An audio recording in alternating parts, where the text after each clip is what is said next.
माता देवहूति ने एक बात बड़ी सुंदर कही, एक कपिल देव, जो ज्यादा भजन करता है, पूजन करता है, स्मरण करता है, उसी को दुख भगवान क्यों देता है? पड़ोसन कभी मंदिर नहीं जाती, अगरबत्ती नहीं लगाती, कभी किसी को 1 रुपया दान नहीं करती, वो तो खूब फले फूले। और हम तो सोमवार का व्रत करें, मंगलवार करें, एकादशी करें, द्वादशी करें, लोटा भर के पानी भी चढ़ाएं, तो भी दुख हमें क्यों मिलता? बोलो रे जी सही है कि गलत है?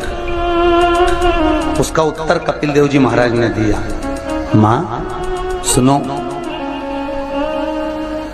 जिस प्रश्न को आपने मुझसे करा, यही प्रश्न देवऋषि नारद ने भगवान विष्णु से करा था। यही प्रश्न भगवान विष्णु से देवऋषि नारद ने करा कि जो मंदिर जाए, देवालय जाए, पूजन करे, अर्चना करे, पाठ करे, स्मरण करे, दुख उसी को क्यों मिलता है? और जो कभी मंदिर नहीं जाए, भगवान का भजन नहीं करे, उसके यहाँ तो 4 चांद लग जाते, खूब लक्ष्मी भगवान देता। नारद जी ने जैसे भगवान विष्णु से ये प्रश्न किया, तो भगवान विष्णु देवऋषि नारद से बोले, इसका उत्तर मैं बाद में दूंगा, पहले अपन दोनों ब्राह्मण के कपड़े पहनकर चल घूमने चलते।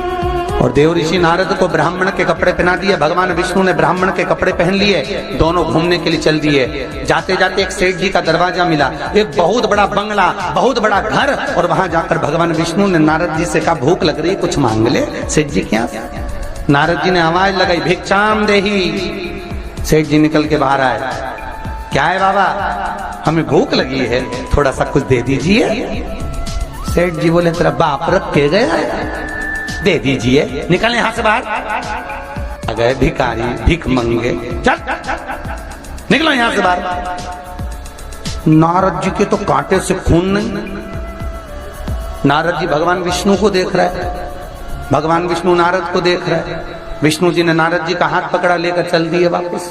नारद जी बोले, सेठ जी ने इतना अपमान करा, तुमने कुछ बोला नहीं? भगवान विष्णु ने दोनों हाथ उठाकर कहा, जा, तेरे यहाँ 4 चौगुना धन बढ़ जाए, तेरी दौलत और बढ़े, संपदा और बढ़े, तेरे पास में लक्ष्मी और बढ़े। नारद जी चले, भगवान विष्णु का हाथ पकड़ के बोले, ये कहाँ की रीति है? उसने धक्के मारकर निकाला, गाली दे के निकाला, बाप तक पहुंच गया, और तुम उससे कह रहे हो कि तेरी लक्ष्मी बढ़ जाए। नारद जी, भगवान विष्णु बोले, मेरा मन, चल तू तो आगे चल। और भगवान विष्णु लेकर चले तो एक बूढ़ी बुजुर्ग माता बैठी थी एक कमरे में, एक घर के अंदर। उस बुजुर्ग को देख भगवान विष्णु ने कहा, नारद अब इसके यहाँ चलते चलते। जाकर आवाज लगाई, माता जी भिक्षाम देई, हमें भूख लग रही है माता जी, कुछ दे दीजिए। माता जी बोली, देखो बाबा, मेरे घर में खाने का तो कुछ भी नहीं है, बस एक गाय है, उस गाय की मैं सेवा करती हूँ, दूध मिलता है, वही दूध रखा हुआ है, तुम दोनों अंदर आ जाओ। और 2 आसन लगा दिए माता जी ने, दोनों को बिठा दिया। माता जी दोनों के लिए दूध लेकर आई, दे दिए। भगवान विष्णु और नारद चले। नारद जी बोले, कितनी अच्छी माता है, बिठा के दूध पिलाया, पानी पिलाया, और बस सेठ जी ने धक्के मारकर निकाल दिया। भगवान आशीर्वाद दो इस बूढ़ी माता को। भगवान विष्णु ने दोनों हाथ उठाकर कहा, जा, तेरी गाय मर जाए।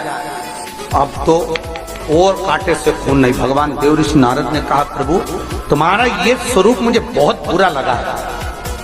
भगवान ने कहा, कौन सा स्वरूप? वो सेठ जी ने धक्के मारकर निकाला था, कहते हैं और लक्ष्मी बढ़े, और वो बेचारी गाय का दूध पिलाई और तुम कहते उसकी गाय मर जाए। हाँ। भगवान बोले, मेरा मन, तो तुमने ऐसा क्यों करा? भगवान बोले, नारद तू मेरी लीला नहीं समझता ना।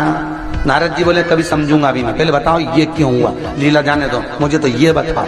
भगवान ने कहा, नारद बात इतनी सी है, वो बूढ़ी माता मेरा भजन करती है, दिन भर मेरा नाम लेती है, वो मरेगी, उसके घर में एक गाय है, उसमें उसका दिल बहुत लगा हुआ है, उसकी सेवा करती है, मरेगी, मरते समय विचार करेगी कि मेरे मरने के बाद मेरी गाय का क्या होगा। गाय की याद करते करते जब मरेगी तो उसको गाय की योनि मिल जाएगी, वो भगवान के पास नहीं आ पाएगी, विष्णु के पास नहीं आ पाएगी, इसलिए मैंने उसके मरने से पहले उसकी गाय को मार दी। नारद जी बोले, ये तो समझ में आ गया, पर अब ये बताओ कि वो सेठ जी को लक्ष्मी क्यों बढ़ाई? भगवान बोले, नारद उसको धन से बहुत प्रेम है, मैंने लक्ष्मी इसलिए बढ़ाने का आशीर्वाद दिया कि वो लक्ष्मी को जोड़ जोड़ के इकट्ठा कर कर कर जब मरेगा, वो लक्ष्मी और पैसे के चक्कर में जब मरेगा तो आखिरी में मरकर सांप बनकर उसी दौलत पे बैठा रहेगा।